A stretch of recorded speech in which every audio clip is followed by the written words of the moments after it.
माननीय उपसभापति महोदय, मैं गांव में पैदा हुआ और गांव से पढ़ने भोपाल आया तो 13 किलोमीटर पैदल कीचड़ में चल के आते थे, तब कहीं बस मिलती थी, आने जाने के रास्ते नहीं थे।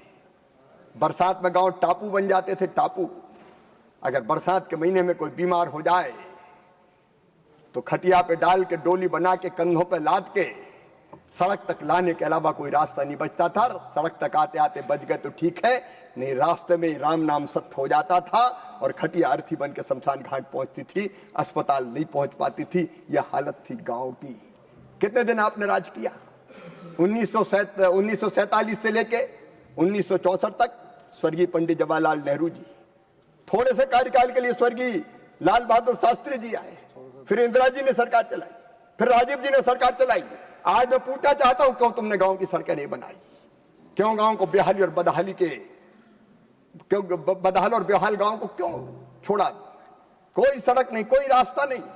माननीय उपसभापति महोदय, जब 1977 में पहली बार जनता पार्टी की सरकार बनी और स्वर्गीय मोरारी जी भाई देसाई देश के प्रधानमंत्री बने, तब कुछ गांव ने मुरम रोड देखे पहली बार। नहीं तो गड़वाट कांग्रेस का पहचान थी, गांव की गड़वाट। उसमें बैल और बछिया के साथ चलते चलो, बाकी कुछ था ही नहीं। सड़कों पे सड़कें थी नहीं, चलते कहां। लेकिन मैं गर्व के साथ आज प्रणाम करना चाहता हूं स्वर्गीय अटल बिहारी वाजपेयी जी को।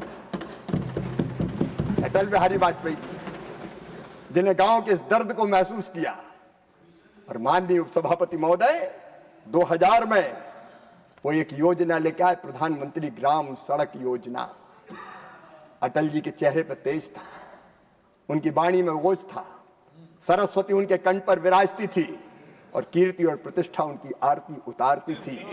वो भारत की करोड़ों करोड़ जनता के हृदय के हार थे, भारत के मुकुट मणि थे।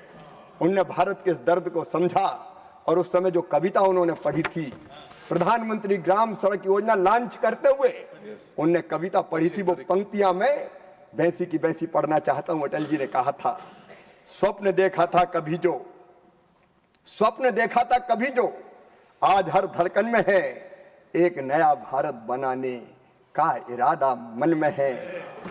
भूख जो जड़ से मिटा दे, भूख जो जड़ से मिटा दे, वह उगाना है हमें, प्यास ना बाकी रहे, वह जल बहाना है हमें। जो प्रगति से जोड़ दे, जो प्रगति से जोड़ दे, ऐसी सड़क ही चाहिए। देश सारा गा सके, वह गीत गाना है हमें। एक नया संगीत देखो, आज तो कण-कण में है, एक नया भारत बनाने का इरादा मन में है। उस महापुरुष के मन में ये विचार आया और तब प्रधानमंत्री ग्रामीण सड़क योजना बनी। उसके पहले कभी गांव की सड़क की चिंता नहीं हुई। ये गांव की बात करते हैं और आज मुझे कहते हुए गर्व है, आज जो सड़कें बनी है प्रधानमंत्री ग्राम सड़क योजना के पहले चरण में 1,63,728 सड़कें, उनका निर्माण पूरा हो गया है। 2,39,347 करोड़ रुपए की। दूसरे चरण में 6,617 सड़कों का निर्माण हुआ।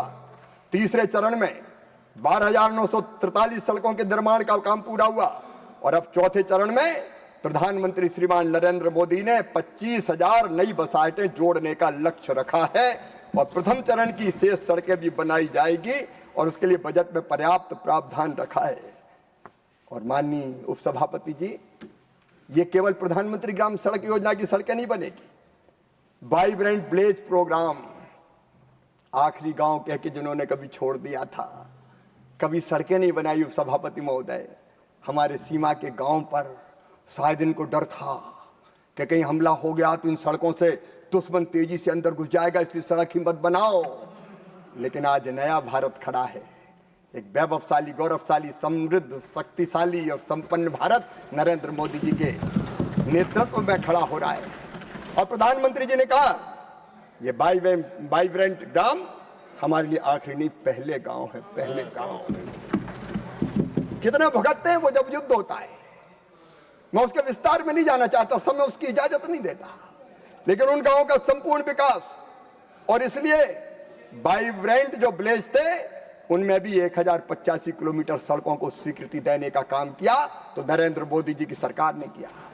और केवल इतनी धरती आबा जनजाति ग्राम उत्कर्ष अभियान के अंतर्गत 8,617 सड़कें आदिवासी क्षेत्र में बनाई गई और प्रधानमंत्री अनुसूचित जाति अभ्युदय योजना पीएम अजय उसके अंतर्गत भी वहां सड़कें बनाने का काम शुरू किया गया और वामपंथी उग्रवाद प्रभावित क्षेत्रों के लिए सड़क संपर्क परियोजना अलग बनाई गई।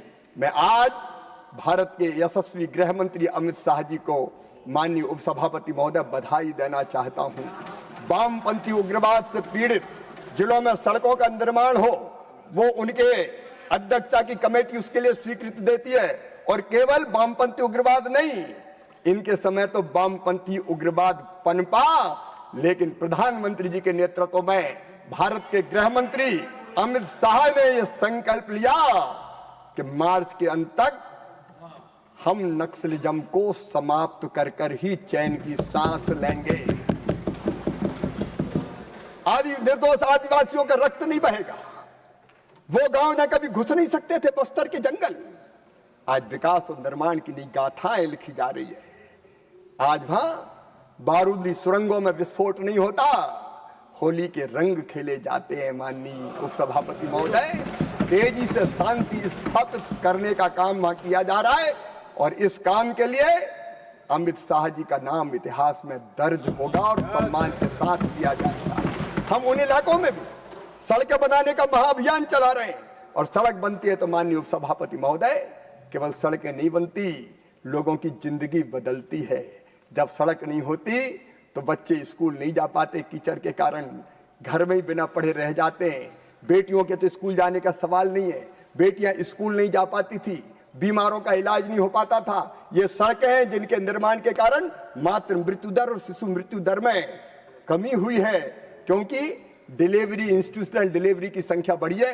सड़क के कारण गाड़ी आती है और ले जाती अस्पताल में, तो अस्पताल में डिलीवरी होने के कारण चच्चा और बच्चा भी सुरक्षित रहते हैं। जब सड़कें नहीं थी, किसान को पूरी कीमत नहीं मिलती थी। एक बार मैं मध्य प्रदेश में दौरा करने गया, बुरहानपुर खंडवा जिले में, तो केला उत्पादक किसानों ने मुझे शिकायत की कि हमारा केला तो बेचने जाते तो हलवा बन जाता है।